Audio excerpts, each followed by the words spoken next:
Quarto capítulo: A chave da liberdade. Você já sentiu escravizado por uma substância ou prática nociva? Se sim, deve ter percebido que o vício é um problema sério. Ele é uma fuga do que não queremos enfrentar ou uma forma de regular desejos reprimidos.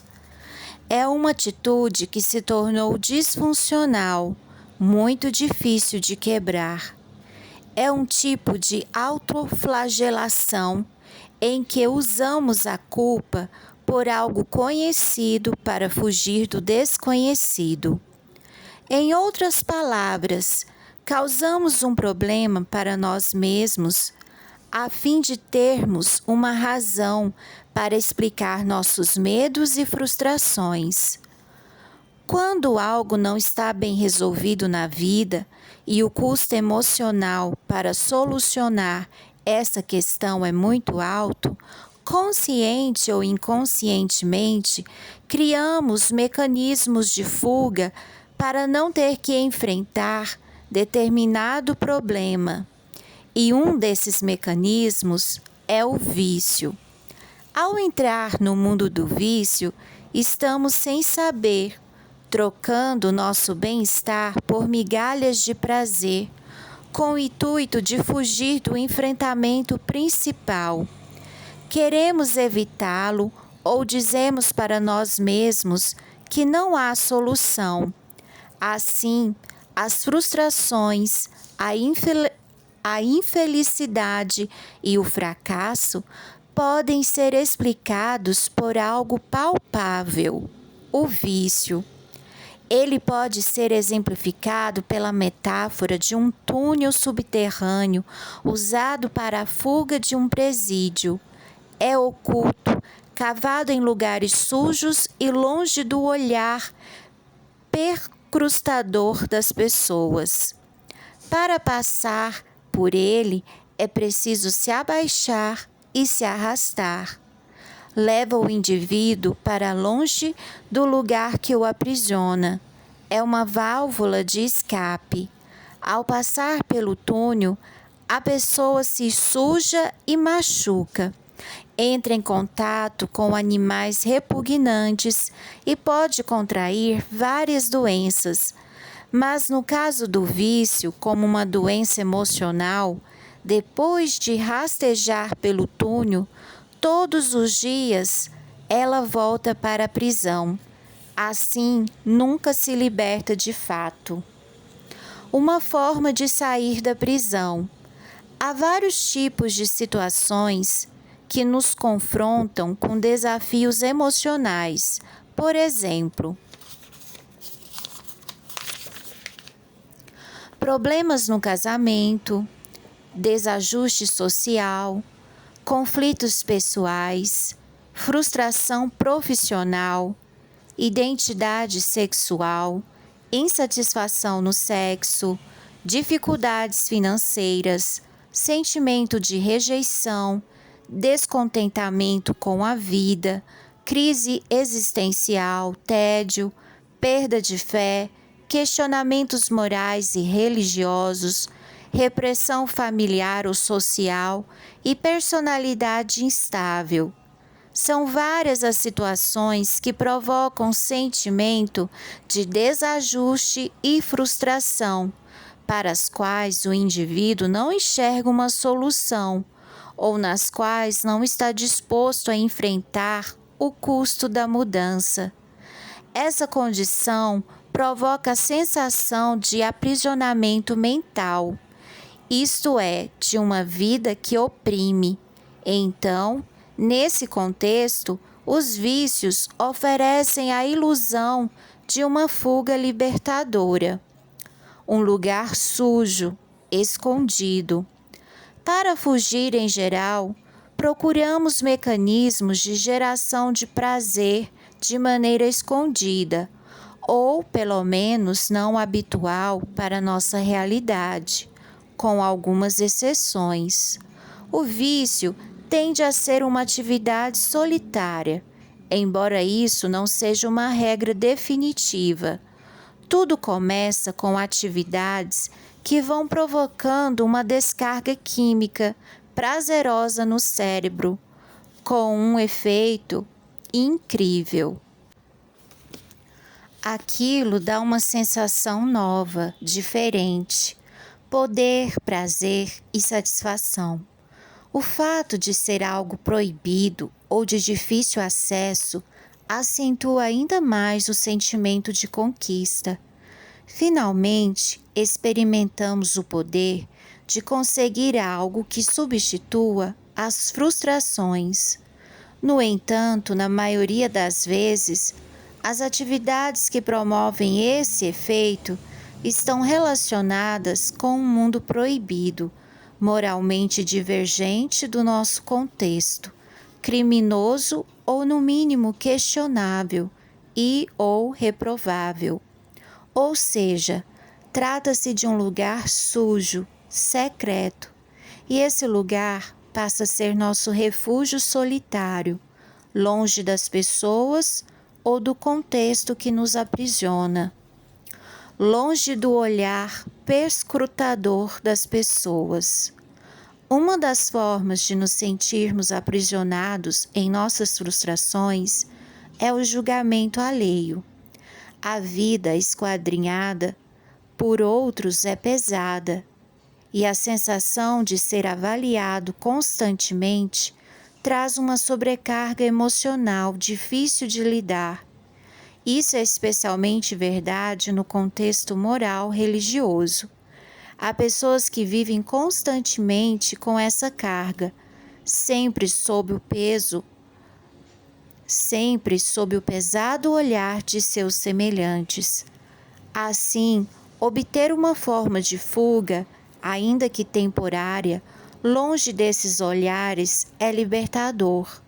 É uma forma de vencer o invencível e ter a falsa sensação de que conseguimos a liberdade ao fazer o que bem entendemos, sem ter que dar satisfação a ninguém. Rebaixamento e degradação. Como os túneis subterrâneos de fuga, os vícios costumam exigir que rebaixemos nossos padrões morais. Quase sempre, as atividades viciantes exigem que as pessoas renunciem suas convicções morais e passem a frequentar ambientes reais ou virtuais, que não são compatíveis com sua moralidade.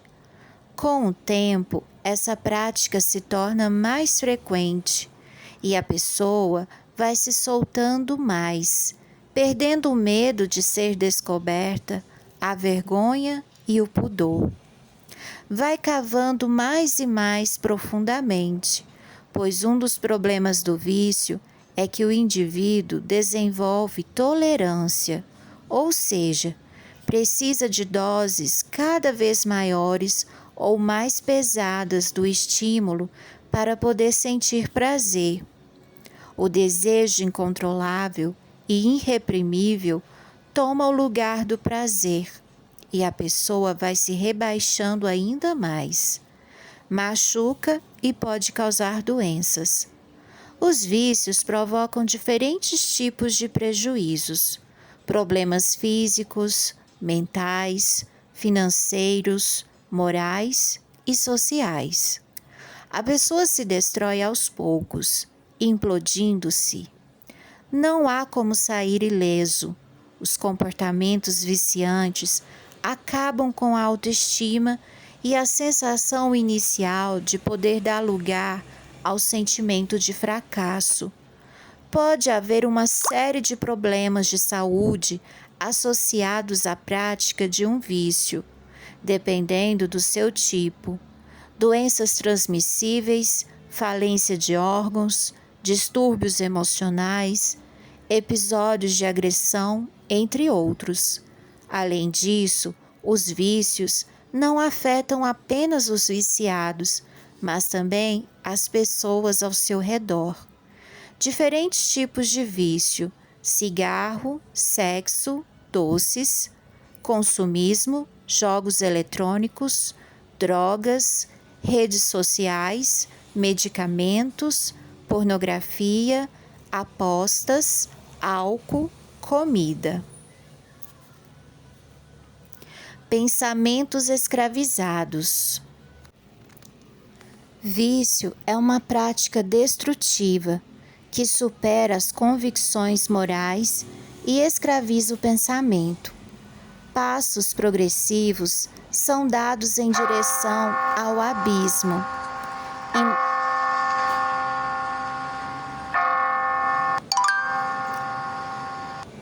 E mesmo sabendo disso, ainda segue-se adiante. As atitudes se tornam profundamente enraizadas e supervalorizadas, de modo que começam a pressionar outras partes da vida que eram anteriormente importantes. Deixa-se de lado coisas que antes eram prioritárias em favor da prática viciante. O pensamento fica dominado pelo desejo incontrolável de fazer ou usar aquilo. Não é mais pelo prazer, é pelo ato em si. Dessa forma, a sensação de poder inicial dá lugar à submissão total, e todo viciado, em algum momento, se sente um fracassado. Está além de suas forças resistir e mesmo contra a vontade, entrega-se dia após dia. Depois de cada episódio vem a frustração de não ter resistido. O viciado pensa, reflete e chega à conclusão de que não vale a pena. Contudo, o desejo de voltar a tomar conta de sua mente. A vontade é maior do que a razão, e o círculo vicioso se repete. O fundo do poço. Muitas vezes é preciso chegar ao limite para efetivamente tomar a decisão de mudar, porque o vício cria a ilusão de que estamos no controle. A questão é: o que é o fundo do poço para cada um de nós?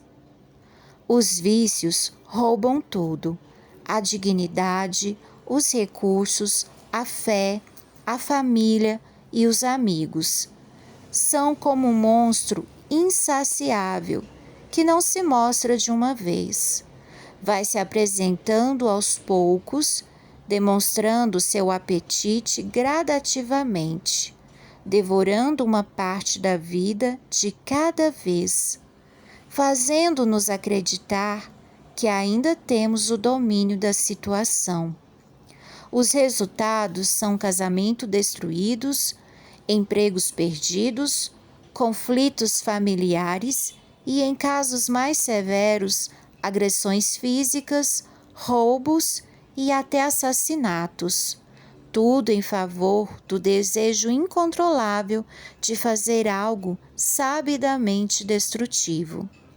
Ao tentar resistir, o corpo reage e promove uma série de sintomas, protestando em defesa do vício. Essa é a síndrome de abstinência. Manifestações da síndrome de abstinência: apatia, delírios, irritabilidade, agressividade, confusão mental, alterações no sono, alterações no apetite, problemas de memória, disfunção psicomotora, transtornos de ansiedade, isolamento social, sudorese, pensamentos exagerados, comportamentos compulsivos, hipersensibilidade ao estresse, tendências à ideação suicidas. A parte mais difícil. O maior desafio para vencer o vício é reconhecer o problema. Toda pessoa que tem uma dependência nega que é viciada para evitar o estigma. Aceitar isso é reconhecer sua vulnerabilidade e renunciar ao controle da situação. Ninguém assume essa realidade facilmente.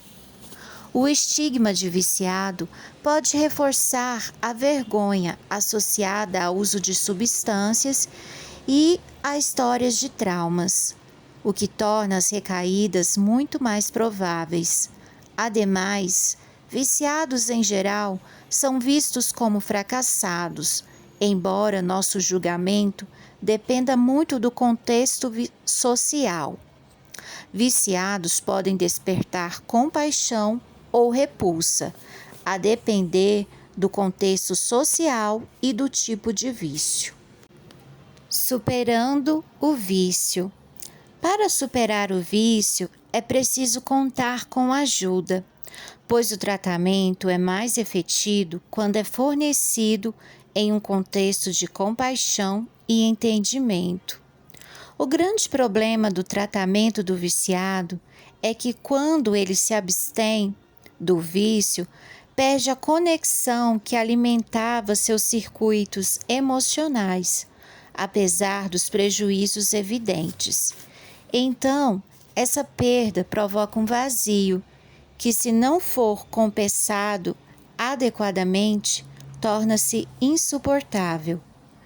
A premissa básica do tratamento é eliminar os gatilhos, afastar-se intencionalmente de ambientes, pessoas, odores e situações que remetam ao vício.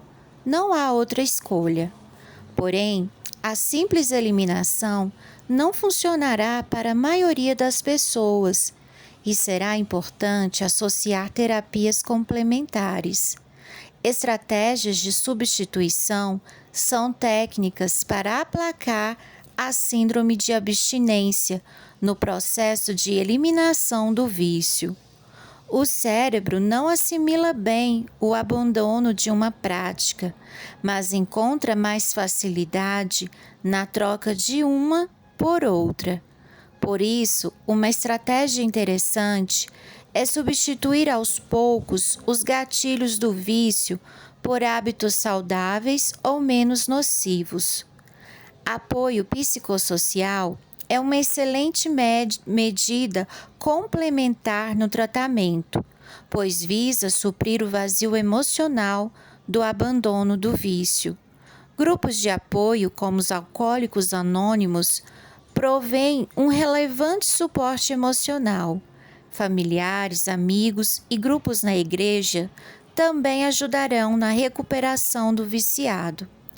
A terapia psicológica fornecerá um conjunto de ferramentas de apoio para lidar com os desafios emocionais dessa fase.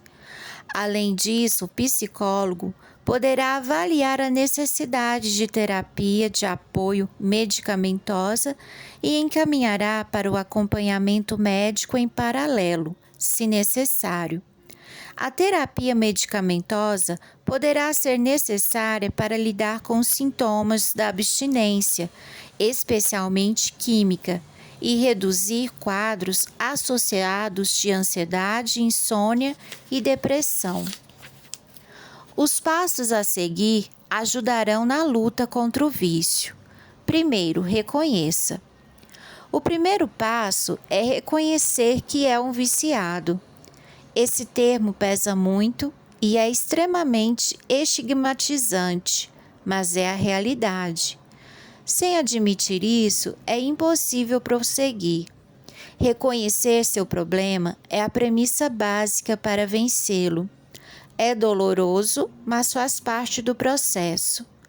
Ao reconhecer, abrem-se as portas para a adoção de várias soluções, entre as quais a principal é a busca por ajuda. Quando se reconhece o problema do vício e que não se pode resolvê-lo sozinho, a pessoa finalmente está pronta para buscar a ajuda necessária para vencê-lo. Reflita sobre as últimas situações que envolveram o vício em sua vida.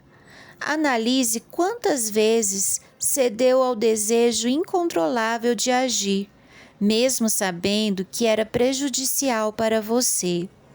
Repasse mentalmente quantos danos isso tem lhe trazido em vários aspectos de sua vida.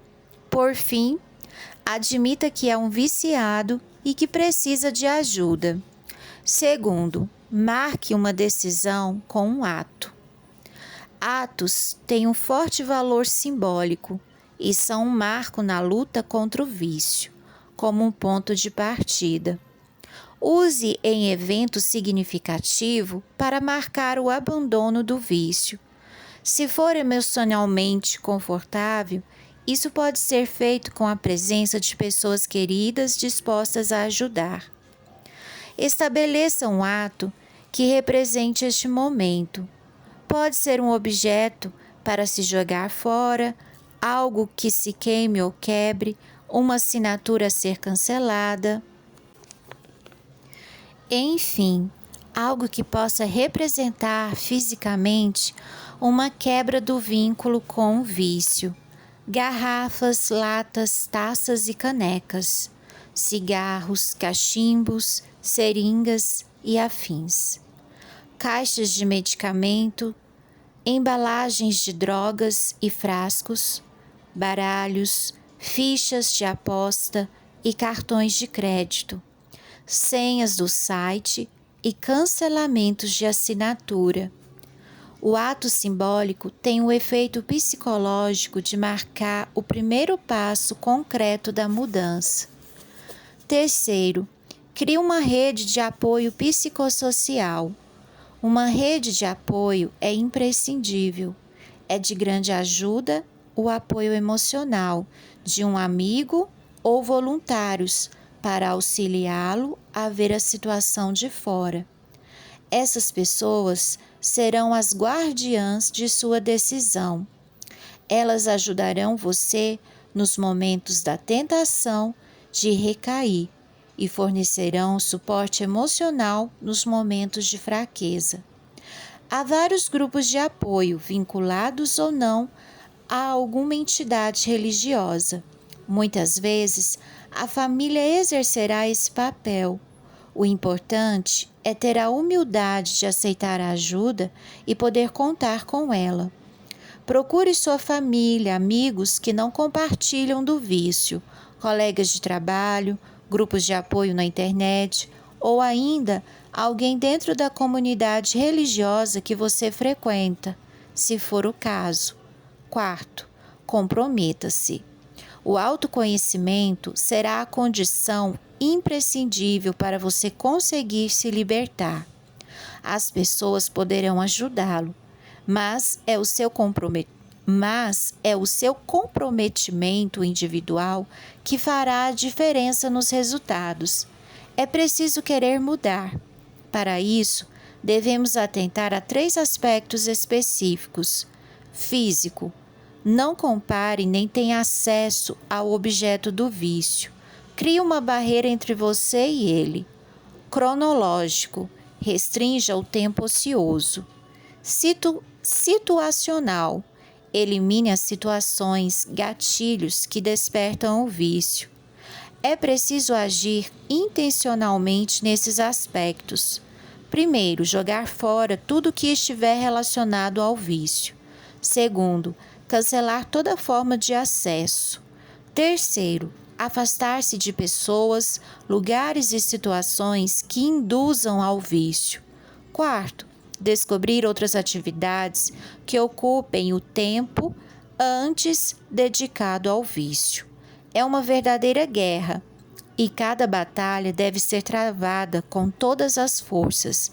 Quinto, desintoxique o organismo. Um estilo de vida saudável será muito útil no processo de desintoxicação do corpo e de equilíbrio da mente. Boa alimentação rica em frutas e vegetais e sem alimentos industrializados ou com muita gordura. Atividade física regular, higiene do sono, consumo de boa quantidade de água pura, exposição controlada à luz solar, ar puro, equilíbrio emocional e confiança em Deus são os remédios naturais que modificam o estilo de vida, trazendo força e vigor físico para enfrentar a luta de superação. Sexto, não desista. Mesmo que você caia, Levante-se quantas vezes precisar. Nunca desista. É muito provável que haja recaídas, especialmente no início, pois em geral elas fazem parte do processo. Entretanto, com o tempo, ficam menos frequentes e perdem a força. É necessário manter o foco no longo prazo, no objetivo maior que é a superação. Por isso é importante o apoio psicossocial, a fim de ajudá-lo a lidar com esses momentos, animando-o a prosseguir. Sétimo, seja honesto. Não minta, especialmente para as pessoas que estão ajudando você. Seja honesto. Não minta, especialmente para as pessoas que estão ajudando você. Assuma os erros, ainda que isso seja vergonhoso. A conduta honesta estimula a consciência das ações e cria conexões humanas autênticas, além de nos tornar responsáveis por nossos atos. Tome a decisão de fazer o certo e seja honesto. As pessoas entenderão uma recaída, ainda que fiquem tristes, mas terão muita dificuldade em lidar com mentiras e atitudes enganosas. A mentira destrói a confiança e a vontade de ajudar. Se continuar mentindo, com o tempo, as pessoas que formam seu círculo social podem se cansar e abandonar você em sua luta. Oitavo, adote uma estratégia para lidar com a abstinência. A crise de abstinência é o conjunto de sinais e sintomas que emergem ao interromper um comportamento vicioso. Ela surge pela associação de diversos fatores. Geralmente é impulsionada por características emocionais, herança genética, estilo de vida e aspectos comportamentais e sociais. Toda pessoa que está tentando renunciar a um vício passará por crises de abstinência, de maior ou menor intensidade, durante mais ou menos tempo. A desintoxicação do organismo, item 5, e o apoio de um profissional, item 13, são as melhores estratégias para lidar com a crise de abstinência. Em alguns casos, o psicólogo indicará a necessidade de acompanhamento médico para o uso de remédios de apoio durante um período. Nono, reconstrua relações quebradas. Além do indivíduo em si, o vício afeta suas relações pessoais. Mentiras, recaídas, despesas exorbitantes, ausências, agressões. Cada falha destrói tudo ao redor, mas especialmente o afeto das pessoas pelo viciado. Ao procurar vencer o vício, será fundamental buscar reconstruir essas relações, pois elas serão parte do processo de refazer a vida. Primeiro, tome a iniciativa de procurar as pessoas envolvidas. Segundo, peça perdão pelos danos causados. Terceiro, repare os prejuízos quando possível. Quarto, não faça promessas, apenas haja de maneira diferente. Quinto, informe sobre seus planos de vencer o vício. Sexto, dê tempo ao tempo. Não espere que tudo volte ao normal em um passe de mágica. Décimo, comece um plano de higiene do sono. Manter uma boa higiene do sono é fundamental para ajudar a superar os vícios.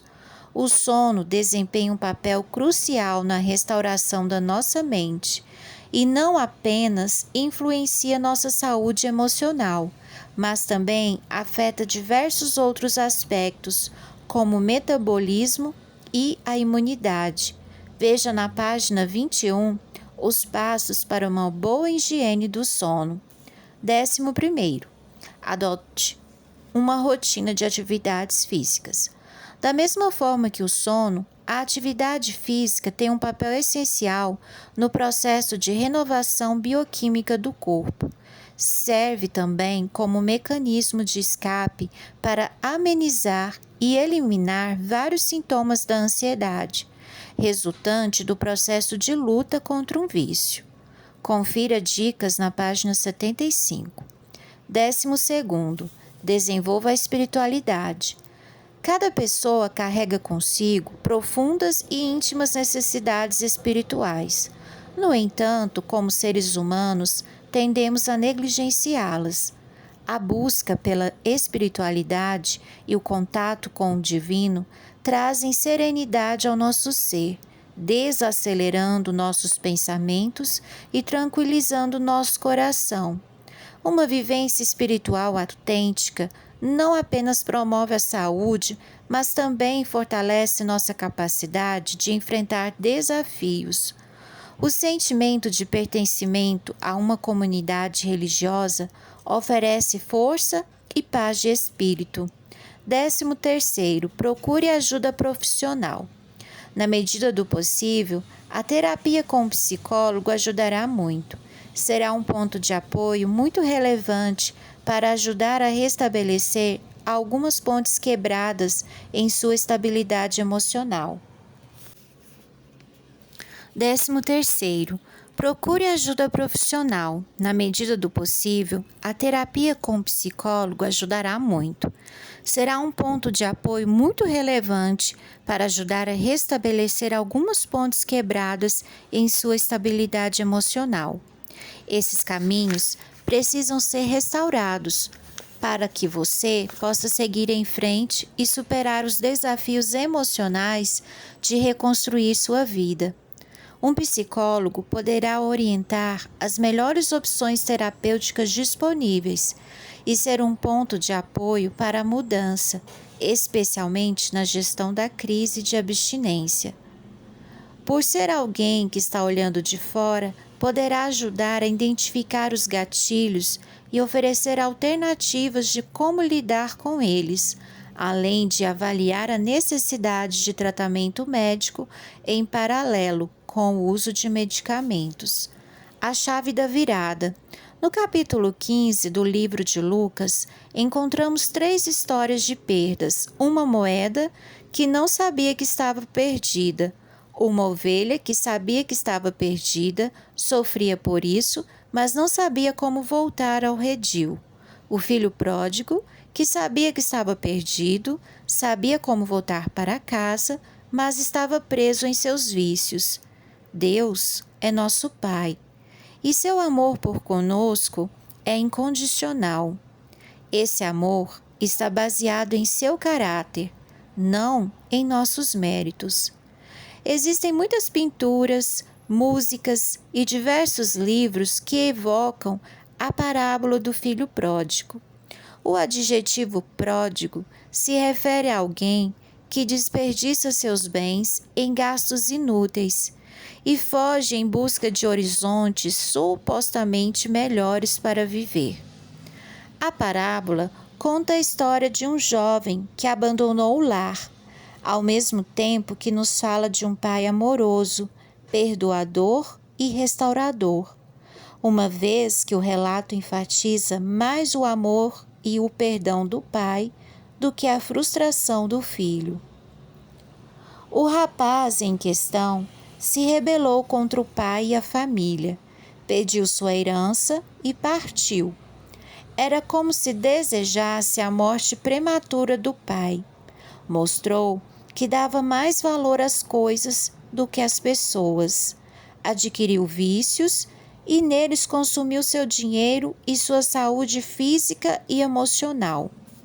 Optou por um estilo de vida egoísta, sem compromissos, limites nem responsabilidade.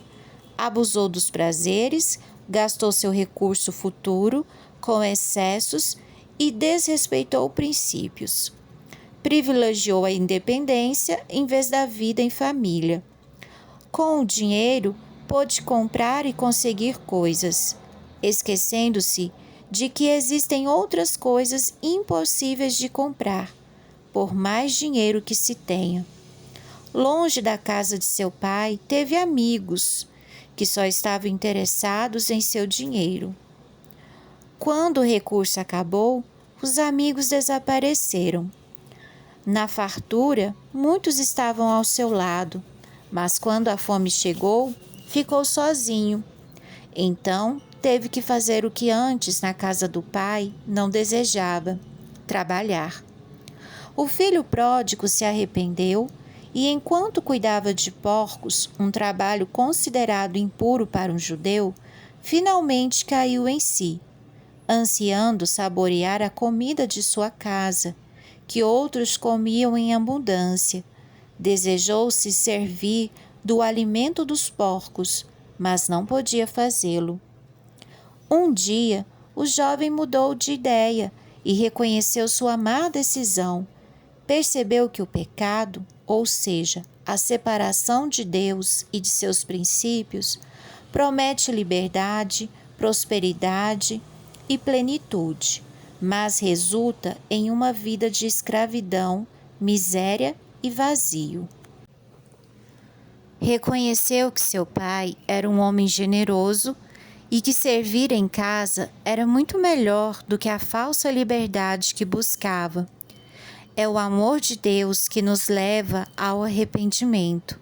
Assim, abandonou seus vícios, voltou para o Pai e encontrou alegria e felicidade, resultantes da reconciliação, do perdão e da aceitação. Contra os costumes da época e da região, o pai correu ao encontro do filho. Fez isso por amor e para evitar um possível apedrejamento que, de acordo com a cultura da época, era a pena merecida por tudo aquilo que o filho fizera. O pai ofereceu o coração para receber e proteger seu filho, perdido em vícios, culpado e em condição miserável. Agora, porém, ao ser aceito pelo pai, o jovem estava reconciliado e perdoado. Perto do Pai, ele conheceu a misericórdia. Deus é nosso Pai e seu amor para conosco é incondicional. Esse amor está baseado em seu caráter, não em nossos méritos. Assim, diante desse amor tão puro e desprendido, não procuremos ilusões, mas busquemos o amor divino, a fonte inesgotável de satisfação. No livro intitulado Invencível, uma história de sobrevivência, coragem, perdão e resistência durante a Segunda Guerra Mundial, Laura Hillebrand resumiu a vida de Luiz Zamperini, 1917 a 2014, um atleta norte-americano de origem italiana. Hoje o livro é um best-seller. Luiz teve uma infância difícil. Apoiado pela família, abandonou o uso do álcool e do cigarro. Então, passou a se dedicar aos treinos e rapidamente começou a vencer corridas. Em 1934, quebrou o recorde escolar na corrida de 1 milha e conquistou uma bolsa na Universidade do Sul da Califórnia. Em 1936, competiu nos Jogos Olímpicos de Berlim, na modalidade dos 5.000 metros. Classificou-se em 8º lugar e quebrou o recorde de volta com 56 segundos. Aos 19 anos de idade, era o atleta olímpico norte-americano mais jovem. Em 1941, Zamperini se alistou na Força Aérea dos Estados Unidos e foi enviado para uma ilha do Pacífico como tripulante de um bombardeio. Em 1943, o avião em que estava caiu no oceano. Dos 11 tripulantes, 8 morreram.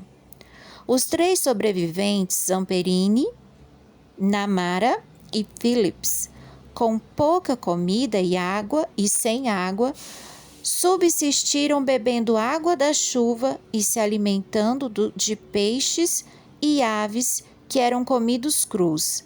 enquanto se defendiam dos constantes ataques de tubarões e lutavam contra as tempestades. Várias vezes foram alvejados por um bombardeio japonês. Namara morreu após 33 dias no mar. No 47º dia, à deriva, Zamperini e Phillips chegaram às Ilhas Marshall, onde foram capturados pela Marinha Imperial Japonesa.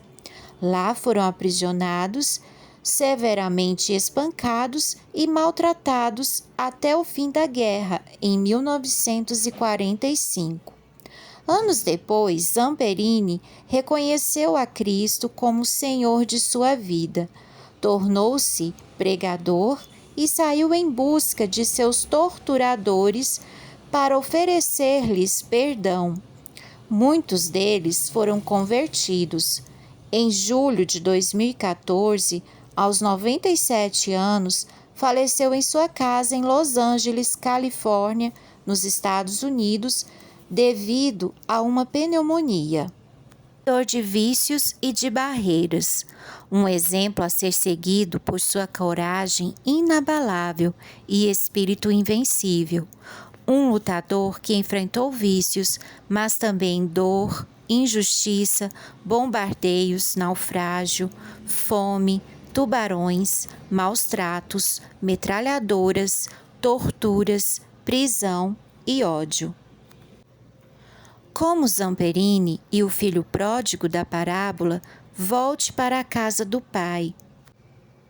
Pai, saiba que, se for até Ele, encontrará verdadeira liberdade, além de acolhimento, apoio emocional e força para restaurar relações perdidas.